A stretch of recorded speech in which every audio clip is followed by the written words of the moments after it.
بسم اللہ الرحمن الرحیم الذی جعل لکم الارض فراشا والسماء بناء وانزل من السماء ماء فاخرج به من الثمرات رزقا لکم فلا تجعلوا للہ اندادا وانتم تعلمون صدق اللہ العظیم۔ یومیہ درس قرآن کریم کے حوالے سے سورۃ البقرہ کی آیت نمبر 22 تلاوت کی ہے۔ سابقہ آیت کریمہ میں سورۃ البقرہ کا دعویٰ مذکور تھا۔ سورۃ البقرہ کا دعویٰ ہے اعبدوا ربکم کہ عبادت اور بندگی صرف اور صرف اپنے پروردگار کی کرو۔ قرآن کریم کی جتنی بھی صورتیں ہیں ان میں اللہ تعالیٰ نے متعدد دعوے ذکر فرمائے ہیں۔ دعویٰ سورت اس سورہ مبارکہ کے مرکزی مضمون کو اور مقصودی مضمون کو کہا جاتا ہے۔ کوئی نہ کوئی مقصودی بات اللہ تعالیٰ ان صورتوں میں منوانا چاہتے ہیں۔ اللہ تعالیٰ نے سورۃ البقرہ میں جو دعویٰ پیش کیا وہ ہے اعبدوا ربکم کہ عبادت اور بندگی صرف اور صرف اپنے پروردگار کی کرو۔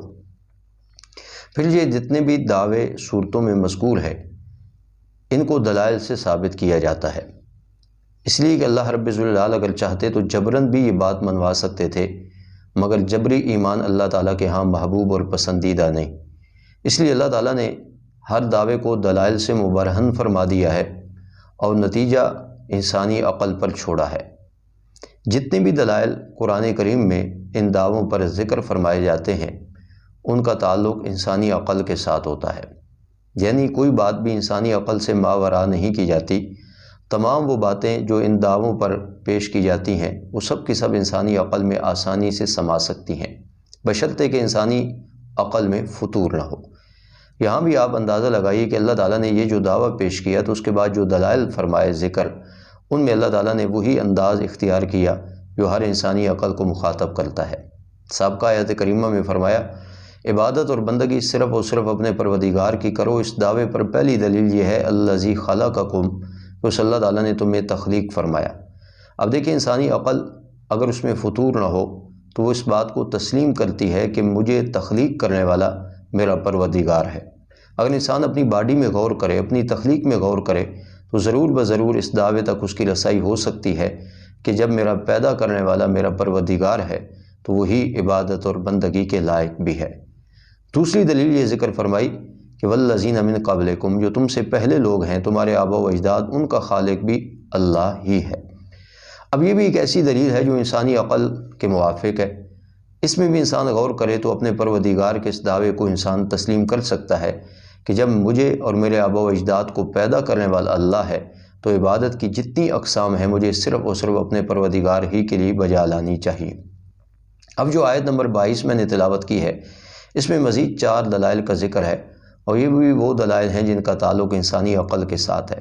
فرمایا الذی جعل لکم الارض فراشا، فرمایا وہ پروردگار ہے تمہارا جس نے تمہارے نفع کے لیے زمین کو بچھونا بنایا۔ فرمایا جس زمین پر اور جس دھرتی پر تم چلتے ہو، فرمایا یہ بھی اس اللہ تعالیٰ کی تخلیق شدہ ہے۔ اللہ تعالیٰ نے زمین کو تمہارے لیے بچھونا بنایا، یعنی ایسا نرم بنایا کہ تم اس پر سونا چاہو تو سو بھی سکتے ہو، تم اس پر چلنا چاہو تو چل بھی سکتے ہو۔ اللہ تعالیٰ نے اس زمین کو نہ تو اتنا سخت بنایا کہ انسان چلنے سے قاصر ہو، اور نہ اتنا اس کو نرم بنایا کہ انسان چلتے ہوئے اس کے پاؤں زمین میں دھنس جائے، بلکہ زمین کو اللہ تعالیٰ نے معتدل بنایا ہے، یہاں تک کہ یہی زمین کھیتی باڑی کے لیے انسان پھاڑ بھی دیتا ہے۔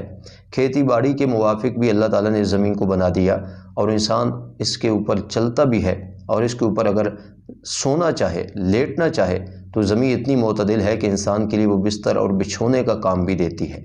فرمایا کبھی تم نے غور کیا کہ جس دھرتی پر اور جس زمین پر تم چلتے ہو یہ کس کی پیدا کردہ ہے؟ اسی اللہ تعالیٰ ہی کی پیدا کردہ ہے۔ لہٰذا جب زمین کا خالق اللہ ہے، زمین بنانے والا اور بچھانے والا اللہ ہے، تو پھر عبادت کی تمام اقسام صرف اور صرف اللہ تعالیٰ ہی کا حق ہے۔ یہاں ایک عجیب نقطہ ہے، اللہ تعالیٰ فرماتے ہیں ہم نے زمین کو جو بچھایا تو لکم تمہارے نفع کے لیے بچھایا، اس میں تمہارا ہی نفع ہے، تمہارا ہی فائدہ ہے۔ اب زمین انسان کے لیے فائدہ مند اور سود مند ہے۔ اللہ تعالیٰ فرماتے ہیں جہاں اس سے فوائد حاصل کرو گے وہیں سب سے بڑا فائدہ یہ ہے کہ یہ زمین کی تخلیق میں اللہ تعالیٰ کی معرفت کی دلیل ہے۔ اس زمین پہ چلتے ہوئے، اس زمین پہ کھیتی باڑی کرتے ہوئے، اس زمین پہ اپنے مکانات بناتے ہوئے، اس زمین پہ اپنی رہائش بناتے ہوئے اس چیز میں بھی غور و تدبر کرنا کہ یہ اپنے پروردگار کی معرفت تک تمہیں رسائی دیتی ہے۔ اگر تم اس زمین کے تمام منافع کو استعمال کرو اور اس سے اپنے پروردگار کو نہ پہچانو تو تم نے بہت بڑا اپنا نقصان کر لیا۔ یہ اللہ تعالیٰ نے ساری کائنات جو سجائی ہے تو اللہ تعالیٰ نے اپنی معرفت کے لیے اور اپنی توحید کے لیے سجائی ہے۔ اس کے ذرے ذرے سے اللہ تعالیٰ کی معرفت اور اللہ تعالیٰ کی توحید کا درس اور سبق ملتا ہے۔ تو فرمایا وہ اللہ جس نے تمہارے نفع کے لیے زمین کو بچھونا بنا دیا وہی بندگی اور عبادت کے لائق ہے۔ فرمایا والسماء بنا، اور اگلی دلیل کہ آسمان کو تمہارے لیے چھت بنا دیا۔ آسمان بمنزلہ چھت کے ہے اور اللہ تعالیٰ کی عجیب کاریگری ہے۔ اللہ تعالیٰ نے آسمانوں کو بنایا بغیر عمد، بغیر ستونوں کے، ترونہا، فرمایا تم بھی اپنی آنکھوں سے دیکھتے ہو کہ ان کے نیچے کوئی ستون نہیں ہے۔ جس اللہ تعالیٰ نے آسمانوں کو بغیر ستون کے کھڑا کر دیا اور ایک آسمان نہیں 7 آسمان، فرمایا یہ اس کی قدرت کا کرشمہ ہے، اس کی کاریگری کا کرشمہ ہے۔ جو اللہ تعالیٰ آسمانوں کو چھت بنا سکتا ہے وہی بندگی اور عبادت کے لائق بھی ہے۔ تو فرمایا زمین کے اوپر کھڑے ہو کر ذرا آسمانوں کو دیکھو، یہ آسمانوں کی بلندی اور آسمانوں کی تخلیق یہ بھی تمہیں اس بات کا درس دے گی کہ ان کا بنانے والا ہی عبادت کا اور بندگی کے لائق ہے۔ وَأَنزَلَ مِنَ السَّمَاءِ مَاءً، اگلی دلیل فرمایا اس اللہ تعالیٰ نے بلندی سے پھر پانی بھی اتارا۔ بادلوں سے جو بارش برستی ہے آخر کس کی کاریگری ہے؟ یہ زمین پہ کھڑا پانی سمندروں میں یہ بخارات بن کر کے بادلوں میں جا کر کے جم جاتا ہے، پھر ہوائیں ان بادلوں کو لے کر کے چلتی ہیں۔ جہاں اللہ تعالیٰ نے بارش برسانا ہوتی ہے وہاں ان بادلوں کو اللہ تعالیٰ لے جاتے ہیں اور برسا دیتے ہیں۔ فرمایا یہ پانی کی بوندیں جو بادلوں سے برس رہی ہیں یہ بھی اللہ تعالیٰ کی توحید اور اس کی وحدانیت کا درس دے رہی ہیں۔ یہ بھی تمہیں اس بات کی طرف متوجہ کرتی ہیں کہ جس اللہ تعالیٰ نے یہ بارش کا سارا انتظام کر لیا وہ اللہ تعالیٰ ہی عبادت کی تمام اقسام کے لائق ہے۔ وَأَنزَلَ مِنَ السَّمَاءِ مَاءً، اور اتارا بلندی سے پانی۔ فَأَخْرَجَ بِهِ مِنَ الثَّمَرَاتِ رِزْقًا لَكُمْ، چوتھی دلیل فرمایا اسی بارش کے پانی کے ذریعے اس اللہ تعالیٰ نے تمہارے لیے مختلف انواع کے مختلف اقسام کے میوہ جات نکالے تمہارے کھانے کے واسطے۔ فرمایا یہ جو مختلف پھل، سبزیاں، ترکاریاں تم استعمال کرتے ہو جو اس پانی کی وساطت سے پیدا ہوتی ہیں آخر کس کی قدرت ہے؟ اسی اللہ تعالیٰ ہی کی قدرت ہے کہ اس نے تمہارے لیے یہ غذائی سسٹم بنا دیا۔ فرمایا اب ایک ایک پھل کو تناول کرنے سے پہلے ذرا غور تو کرو کہ یہ کتنے مراحل سے گزر کر کے تمہارے منہ تک پہنچا۔